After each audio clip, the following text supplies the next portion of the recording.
Usap-usapan ngayon ang latest IG story ni Chinita Princess Kim Chiu. Tila masisilayan kasi sa ibinahaging short video ng aktres ang postura ng legendary comedian na si Vic Soto. Sa nasabing IG story ni Kim Chiu ay mababasa ang katagang-ang tandem na ikagugulat ng lahat, first time in the entertainment vlogging, magsasama ang dalawang showbiz royalties.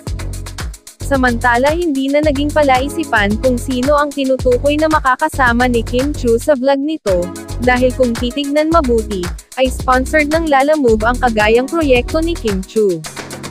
At ang tanging endorser na artista lang ng Lalamove, ay sina Kim Chiu at Bossing Vic Soto.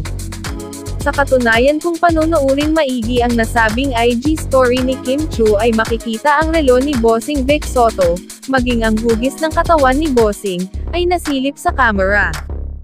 Sa kabilang banda, ay excited na ang Kimsi fans sa panibagong achievements ni Kim Chiu.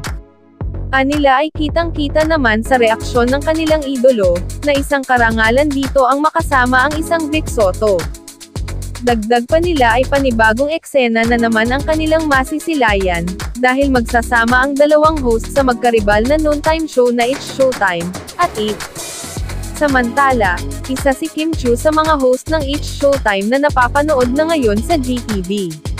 Masayang-masaya ang aktres, dahil sa nangyaring paglipat sa pag-aari ng GMA Network Incorporated ng kanilang programa. It's interesting, it's something na papanoorin mo talaga, and aabangan mo talaga. Wider yung naging reach namin, and we're just very happy and very thankful na, sa maraming platforms kami mapapanood. Mas maraming madlang people yung mapapasaya namin. Nakangiting bungad ni Kim. Ayon sa dalaga ay isang magandang senyales para sa entertainment industry ang pagsasanib puwersa ng ABS-CBN at GMA sa mga proyekto. Hindi talaga natin masabi what will happen tomorrow. So we just have to enjoy kung ano ang nangyayari ngayon. Let's live the experience. Embrace the change. And be happy.